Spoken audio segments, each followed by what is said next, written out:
สบายดีพี่น้องบัดสุขุสุขคนเนาะอยู่บ้านของน้องลากำลังตากข้าวอยู่เห็นบ่เขาวที่เพิ่นบ่เอาแล้วเนาะ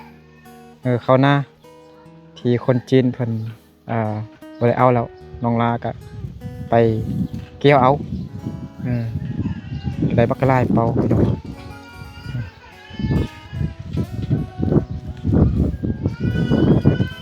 กำลังเคลียร์เขาเคลีย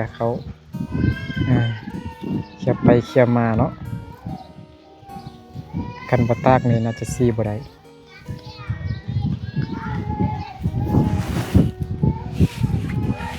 ไปหาน้องลาก่อน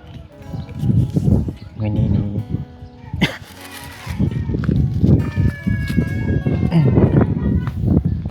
น้องลาได้เข้าบักกะได้เข้านาเนาะเม็ดยาวๆเนาะอ๋ออันนี้ตากแล้วเหรอบ่น้องละยังบ่ได้ตากเนาะฝนตกเนาะโอ้คันบ่ตากนี่ก็บ่แห้งดีๆนี่สิบ่ได้เนาะเอาขนมละนิบแม่กันมันนิบแม่เนี่ยเว้ากับมันบ่สำคัญอะไรบ่ได้ยินเสียง ไม่ได้ยินเสียง เดี๋ยวเอาน้ำน้องลากินน้ำส้ม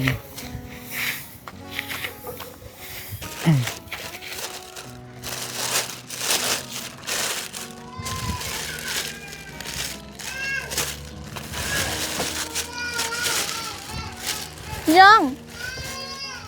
Dương chị á chị á của em nhớ nói lên đó มื้อนี้เอยลีบ่มาเอยลีบ่สบาย em bị bật sờ bài ใช่เด็กน้อยไปใส่เบิดแล้ว đi nói đi nói đi đi nó có nồng á แล้วขนมเด้อ ไปได้ไม่ได้ขนมปะ น้องลาว Dươngว่าจีนนะคนนึงเป็นเจ้าเป็นนักขนมเป็นเจ้าไปเป็นนักขนมปะ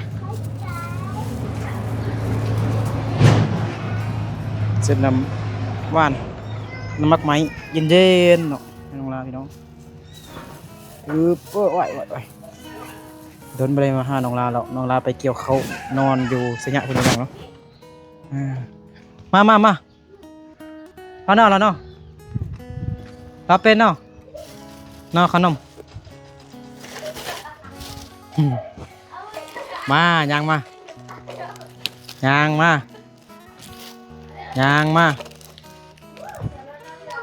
เอาสองอันก็ได้เอาไปดิมาดูขอบใจFC เด้อยังคนนี้ไม่ได้เชื่อสิเอาได้เมื่อไหร่แหละเอามาไปเอาโอ้เอาถ่ายขนมบะเชื่อได้ยังไปจ้า ไปได้มาไปดิมาไว้ จ้าอันนี้ไม่อาไป เอา นี่เอาขนมดิ ยังจักทงเลือกให้ไอลากินเอาไอลา ขอบใจเด้อเด้อเฮ้ยอย่ากวนน้องเลย ซาถ่าขอบใจเด้อขอบใจ FC เพิ่นซื้อขนมให้กินนางอยู่นี่มันคันก้นบ่เวียกน้องลามื้อนี้ตักเขาพี่น้องเนาะเขานาแซงบ่นาปีนาแซงเนาะเขานาปังพี่น้องเมื่อวานนี้ฝนตกทำเขาน้องลาเปียกเบิดเนาะมื้อนี้น้องลากะได้มีเวียกมีงานตามบ้านเนาะคันฝนบ่ตกเมื่อวานนี้ก็บ่มีเวียกมีงานมีการมื้อนี้เนาะได้พักผ่อนเต็มที่แล้วแต่มื้อนี้ได้ตักเขาเนาะน้องลาก็บ่ได้ปื้อหรือว่านอนพักผ่อนซั่นเนาะเมื่อยบ่เมื่อยเนี่ยไปเกี่ยวข้าวมาพี่น้องเนาะไปหลายคนบ่ไปเกี่ยวเขา กาอยู่บ้านนี้ไป ช่วงทราบครอบครัวซื่อๆไปกับคนน้องเดียวกับครอบครัวนั้นนึงซื่อๆไปช่วงครอบครัวนี้ซื่อเพราะว่าอยู่พุ่นมีคนลาวแก้วไล่คนเด้ อ๋อเพิ่นจองแล้วยังแต่น้อยหนึงแล้วก็ไปแก้ว เกี่ยวได้2 มื้อเดี๋ยวมื้อที่3มื้อที่4ฝนตกตอนซ้อยครบมื้อนึงตอนนึงแล้วมื้อวานครบตอนเช้าแล้วพอดีปันตอนซ้อยเลยกินข้าวกินข้าว10 โมงแล้วปันข้าวเลย โดย พอดีว่าสิกลับแต่เช้ายันฝนตกพอดีมาพอครึ่งทางฝนตกเปียกหมด มันรถซิ่ง ของน้องล้านนี่บ่ต้องเว้าของคนอื่น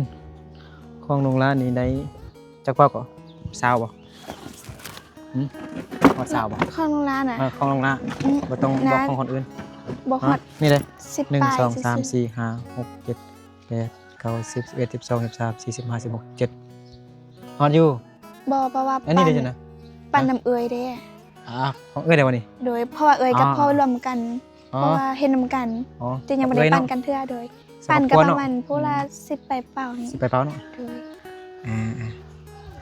11 12เป้าเนาะอันนี้จักเป้าน้องเอาถอกลง เป็น นี่ นี่13แล้ว นี่นะ แม่นเพราะว่าได้เป็นเป่าน้อยซื่อๆ เป่าน้อย เป่าน้อยเป็นหมีโดย อืม เป่าน้อยเป็นหมี เป่าใหญ่ ซื่อ น้องลากินข้าวแล้วนะ ๆโดยกินแล้ว แม่น้องละสบายดีเด้อโอ้ยอาบน้ำบ่ บ่เป็นเบิ่งเป็ดมา อ๋อ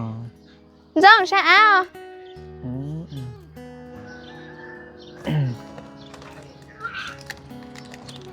จ้องจ้อง ได้น้องส่งมาได้ถึงน้ำกิน ว้าวลูกกำหนดทหาร ไม่เท่าอยู่หันบ่ แม่ ไม่เท่า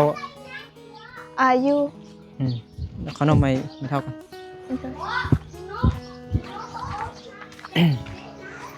เดี๋ยวเอาขนมให้ไม่เท่ากัน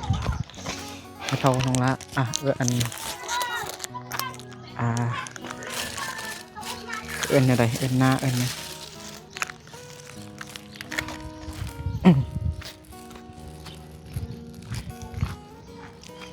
คือบ่เห็นเราออกมานอก เรารวมโทร อยู่ ศั ห พ น้า ท์ บ่ อยู่นั่น น้องห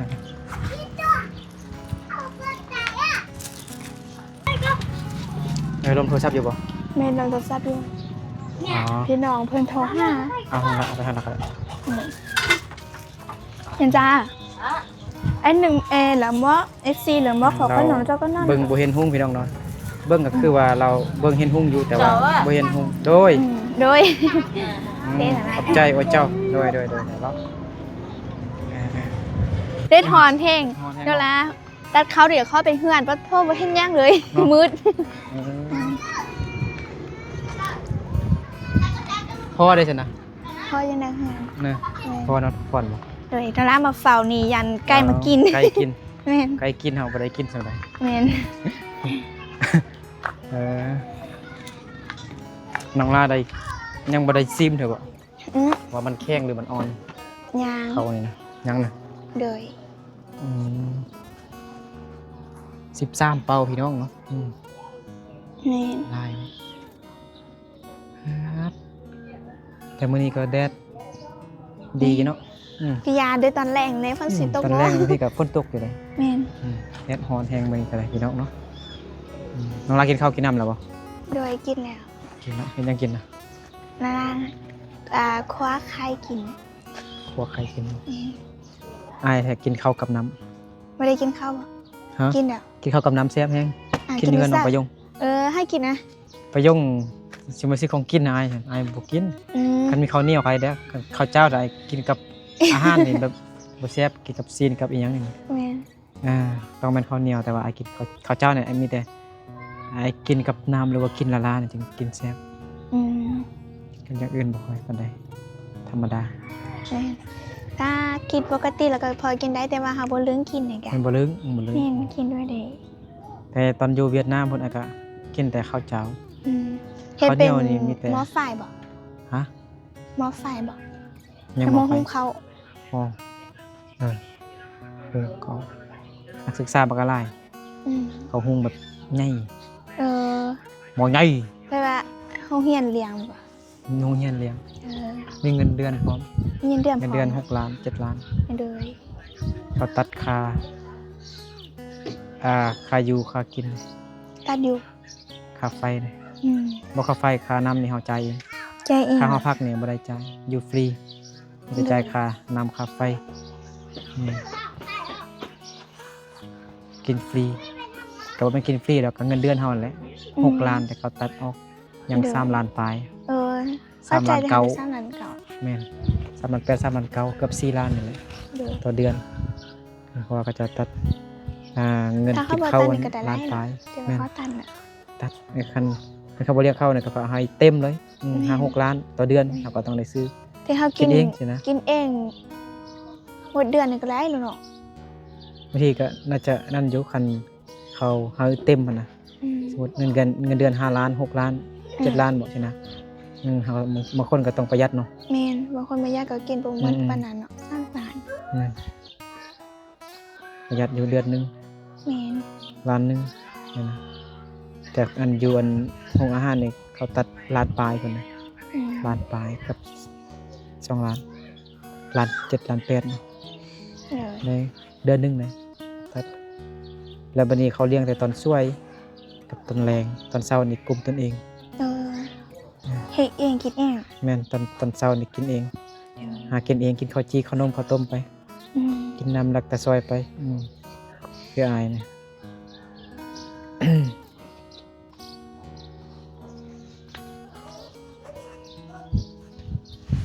ตอนนี้จักโมงแล้ว2 โมงยัง ชั่วโมงย่าง 2 โมงยัง พอดีได้ข้อ สี่ หอนเนาะ 2 โมงยัง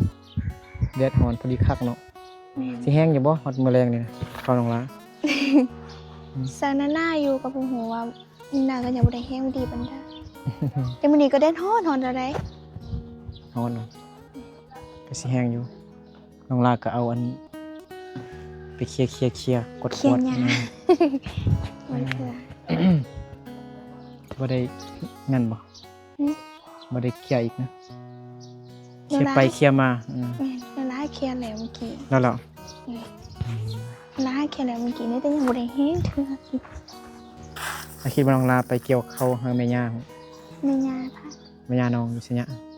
บ่ไอ้คิดอยู่อะน้องลาตัวไอ้นึกที่มันไปเกี่ยวเข้าให้แม่ย่านี่ เอ้ยบ่มีแม่ย่าให้ไปเกี่ยวเขา เออ เกี่ยวให้กันเองกิน อืมน้องลาก็ นี่แหละพี่น้องเนาะดีแล้วนอนพอดีน้องลากับเข้าน้องลาเขาให้น้องลาปีกายกับเบิดล่ะพี่น้องเนาะก็พอดีมีคนจีนคนใจบุญเนาะให้น้องลาไปเกี่ยวเอา แม่น นี่ เพราะว่าเขาปลูกแบบเป็นตัวพ่อแล้วว่าตัวแม่หั่นน่ะ ตัวผู้ตัวแม่ แม่แล้วตัวพ่อเป็นตัวอยู่กลางๆน้อยๆเล่น อันน่ะ เที่ยวหนึงเที่ยวหนึง เขาเอาตัวแม่บ่ไปนะตัวผู้ เขาไปเกี่ยวตัวผู้ เขาเอาตัวแม่ไปสิเนี่ยจังได๋ แม่นเขาเอาตัวแม่แล้วเขาไปเกี่ยวตัวผู้ อ๋อตัวผู้เนาะ แม่นถ้าเขาบ่เกี่ยวเขาก็เกี่ยวทีมซื่อๆเขาก็ว่า อ๋อ เขาไปเกี่ยว เกี่ยวทีมซื่อๆเนาะ กินแม่น อืม เพราะว่าไอ้เคยเพลงเรียนนำเข้าได้ เดี๋ยวเข้าเนาะกะ ไปว่าไอ้เคย ลึงกันเนาะ แม่นลึงกัน ก็เลย แล้ว ข้อนำเข้า ข้อนำเข้าเอาไปเกี่ยว ดีแล้ว แม่น เกี่ยวเอารถเกี่ยวอะไรนะมันเตี้ยพุ่นนะมันต่ำ บ่ตัวผู้ที่น้องลาไป บ่ เกี่ยว อันนี้นะตัวที่น้องลาไปเกี่ยวเนี่ยเอา สู้ รถสูงบ่ ก็บ่สู้แต่ได้แต่ว่าเป็นเที่ยวหนึงก็เล่นแบบว่าเป็น บ่ได้นะคือจังได๋ หึ บ่ได้นะ แบบไอ้นึกเข้าให้เป็นเที่ยวแบบว่าเที่ยวหนึงคันนี้เป็นตัวแม่เนาะแล้วครึ่งกลางนี้มีแต่ต้นหนึงไปซื่อๆนะต้นหนึงน่ะมีแต่ตัวพ่อนะตัวผู้ นะคะเกี่ยวแต่ต้นเที่ยวหนึงเป็นซื่อ อ๋อ ๆแล้วตัวที่เป็นเที่ยวกวางนิดนึงเนี่ยเขาใช้รถเกี่ยว อ๋อ เป็นตัวแม่เพราะว่าเขาจะคนจีนเขาจะเอาตัวนั้นเลยตัวพ่อ อืม นั้นเขาเอามีแต่ปุ๊กซะเราจักเขาปุ๊กเห็นหยังโนรากับผู้คือกันพูดแต่ว่าก็บ่เอา ดีแล้วคันเอารถเกี่ยวนี่ก็เขาก็ได้ให้ค่าเขาเกี่ยวเนาะ แม่น เราก็ใส่ให้งานคนเอาเนาะจึงได้หลายอดทนเอาเนาะ อดเอา อดทนเกี่ยวเองเอา แม่น อืมอ๋อ การแก้วในกระบวนยากปานใดยากแต่ตอนเขาครูเขากดเขา คือเขาเนาะเขาเนาะ แม่น หอบมาไว้กองไว้ แม่น แล้วก็ปั้นเนาะ แม่น ปั้นให้มันเอารถเนาะปั้นเนาะ แม่นรถปัน รถปั้น เขาว่าปีนี้ ปานใส่เป่า เขาไล่เป่านึง30,000 นะ แต่ว่าเขาบ่มีเงินแล้วก็เอาเขาให้เข้าแทน เขาเอาเขาเท่าใดจักเป่า ถ้าเอา30ทอดหนึง มาได้ 15 10 แม่น15เขาทอดหนึงเพราะว่าโนราได้เด อ๋อ15ต่อเป่าหนึง แม่นพอดีโนราได้เดยังก็พอดี40 30กับ2เป่าเนาะ แม่นแล้วเพิ่นไล่ตัวเลือดน่ะให้ไล่เงินเอา ให้ส่งเป่าเพิ่นแล้วก็เอาเงินให้เพิ่นตัวเลือดที่บ่เต็ม15นั้นเอาเงินให้เพิ่น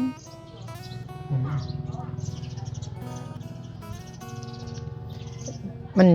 อยู่บ้านได้กว่านาน่ะบ่ให้เขาปลูกเขานี่อยู่บ้านหยัง บันหลวงปอไก่หลวงปอไปนะ ไกลลงปัวไปบ่อนสวนยาบ่ แม่น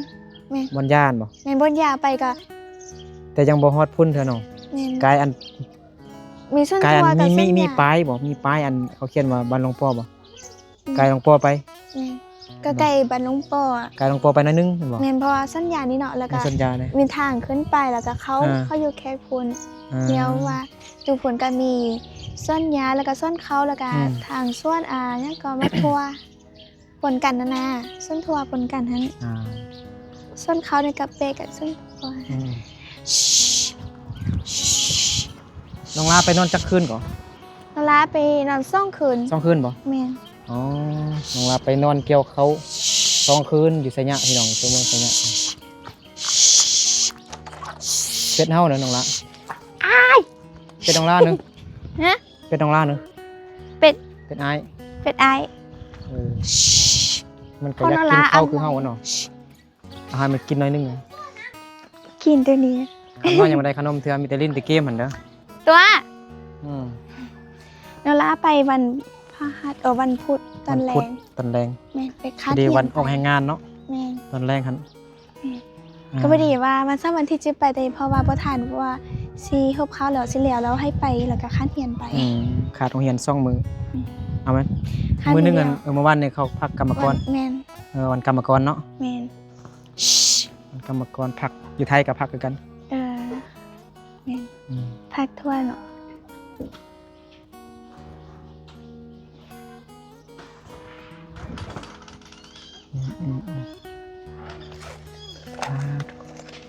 อายเอ้ยน้องเอ้ยเพออายเคยไปเฮ็ดเวียกอยู่ไทยแล้วก็มิดจิลี่เนาะ แม่นไปเฮ็ดเวียก เงียบ มา อืม เงียบ ได้ยินแต่เสียงเล็กน้อยไปเลย แม่นแล้วขนมอ่ะ ทำได้มากินขนมกะ เอาขนมนั่นน่ะ กินขนมนี่น้องลงใจกะบ่สบายบ่ ว่าสิไปลิ้นนำว่าเรามาอื่นซะ บ่สบาย น้องคิดน้องลงใจ เจ็บหัว ยังว่าบ่เอาพักผ่อนสิไปสิเมื่อยไปโรงเรียนตลอด แม่น แต่ว่านี่ก็พัก อืม อืม แต่ว่าได้ถอนไปหนีเนี่ยเขาไปแล้วก็หอนแล้วเจ็บหัว น้องลาสู้ชีวิตให้พี่น้องดิเติ้ลสงสารน้องลาเนาะ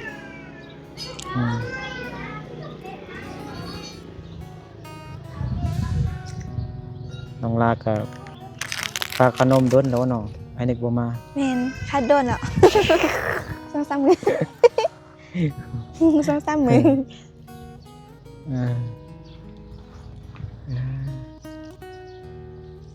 พอกับพักผ่อนเอาไหมเนาะ แม่น คือครอบครัวน้องลานี่มีแต่พ่อผู้เดียวพี่น้องเนาะเฮ็ดเวียกก็ได้น้องลาไปโรงเรียนก็สิเฮ็ดให้นี่ก็มีแต่พ่อแม่ก็บ่สบายเจ็บแข้งเจ็บขาเจ็บหัวเข่าย่างไปใกล้บ่ได้ยกหนักก็บ่ได้เนาะเฮ็ดเวียกก็มีแต่พ่อน้องลาผู้เดียวน้องลาก็ไปโรงเรียนฉะนั้นแล้วปีนี้น้องลาก็บ่ได้เฮ็ดให้พวกเขาเฮ็ดแต่ส่วนปลูกสะลอยสะลี แม่น ปลูกข้าวโพดข้าวโพดปลูกบ่ ข้าวโพดน่าจะ ปีกายปลูกเนาะ ปีกาย ปีกายปลูกปีนี้น่าจะปลูกนี่ แม่น มีผู้ใดเฮ็ดนำพ่อพี่น้องเนาะมีแต่ไอ้เนี่ยก็ปลูกสะลอยสะลี แม่น สะลอยสะลีใหญ่มันแล้วก็เก็บมาต้มขาย แม่น ได้เงินมาก็ซื้อข้าวกินพี่น้อง แม่น บางทีก็ไปรับจ้างพักแรงนี่ก็น้องลาก็สิไปเฮ็ดหยังเนาะ หาเงินบ่จังได๋ถ้ามีเวียก็อย่าไปหาเงิน หาเงินเนาะ 2-3 เดือนพอมีเงินในซื้อเครื่อง 2-3 เดือน เข้าเฮียน คือว่านั่นแท้ว่า2-3 เดือนแท้นะ ไป ว่า เฮ็ด โดนแท้ ก็เพราะว่าอย่าไปเฮ็ด บ่แม่น เป็น 2 เดือนนะ อืม บ่แม่นเดือน2 เดือนปลายที่เขาพักนะเดือนว่าเดือนป ก็ ลาย หา มึงเด้อ หาเดือนบ่เป็นเดือนห้า เดือนเก้าก็ได้เข้าโรงเรียนเนาะ แม่น แล้ววันเดือนหยังเขาเซ็ง เดือน เดือน ห้า หก วันที่ บ่ 10ไป เดือนห้าบ่ แม่น ห้า ถ้าม4กับม7 2 เดือนปลาย3 เดือนน้องพักร่นอยู่ซั่นน่ะ แม่นม4กับม7ก็จะพักรัวเดือน6 เดือน6เขาเซ็งๆเนาะ แต่ว่าแบบม5ม6แล้วว่าม1ฮอดม3ก็จะพักในเดือน5นี้ไป อืม เดือน5วันที่10ไปนี่ก็เซ็งแล้ว ได้ อืม เอาไปโรงเรียนบ่หั่นวันเสาร์วันนี้คือไปหั่น บ่ ไปลิ้นเนาะ ลิ้น อ๋อ แต่มาเพทงเขาเขียน ตรง แม่น ไปเลาะอืม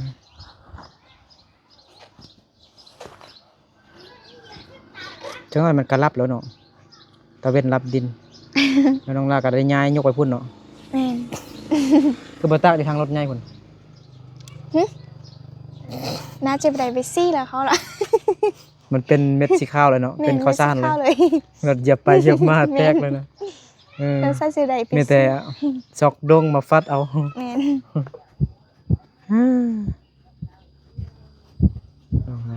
แล้วรถนั่นเดี๋ยวรถซิ่งไปนะไอ้เคยบ่ รถซิ่งไอ้เคย ผู้ใดรถ อยู่ห้วย พ่อคำน้อยบ่ ขวัญ พ่อน้องจงบ่ แม่นพ่อน้องโจง อ่า เพิ่นนั่นเพิ่นไปเฮ็ดเวียกเพิ่นไปขี่แต่ว่าข้อเพิ่นเราซื้อน้ำมันเอาให้เก็บตังเขามา ทางเขาอ๋อ โดย คือเอารถซิ่งต่างเอา แม่นเอารถซิ่ง ซิ่งต่างเอาแต่สัญญาเนาะ แม่นจังซิ่งยามา คือก็ใช้เวลาโดนหน่อยเนาะรถซิ่งเนาะ แม่พอละ18แล้วฝนตกหนักแล้วเปลี่ยนเบิดมาฮอดแล้วก็เปลี่ยน อืมบ่ปีนบ่เคลียร์เขานี่ เอาไว้ว้าว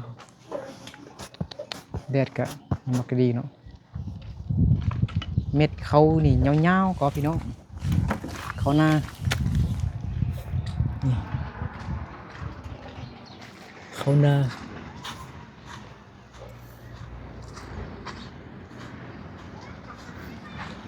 ลงละจะไป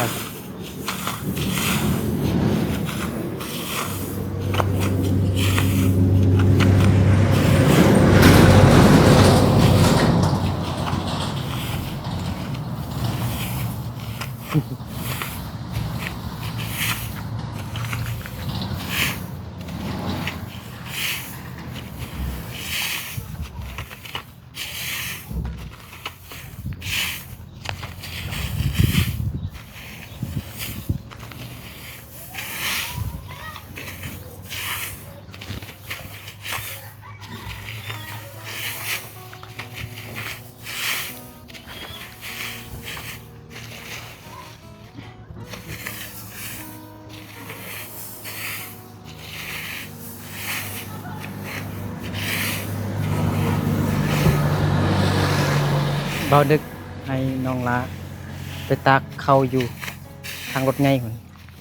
น้องลาบอกทาซี่ก็ได้เป็นข้าวสารมาพร้อมเลย รถใหญ่รถเหยียบไปเหยียบมา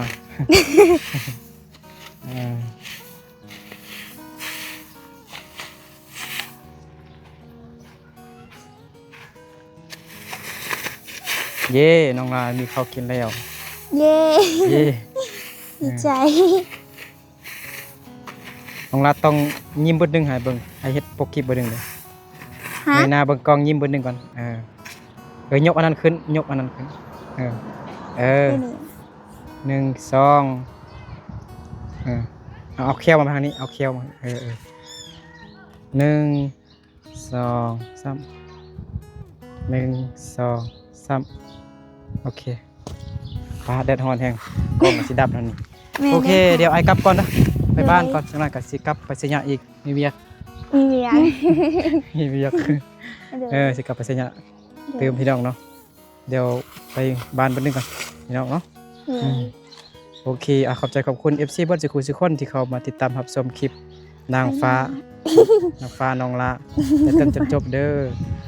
ใจขอบคุณ ใจเด้อ ผู้ใหญ่ใจดีเนาะที่ซื้อขนมมาแจกเด็กๆเนาะ แม่น มันน่ากะซื้อขนมมาแจกเด็กน้อยอีกพี่น้องเนาะมีลายบอลอยู่ โอเคเอาสำหรับคลิปนี้ก็ลาทุกคนไปก่อนขอให้ลำเริงเงินทองไปสู่ทุกคนบ๊ายบาย บ๊ายบาย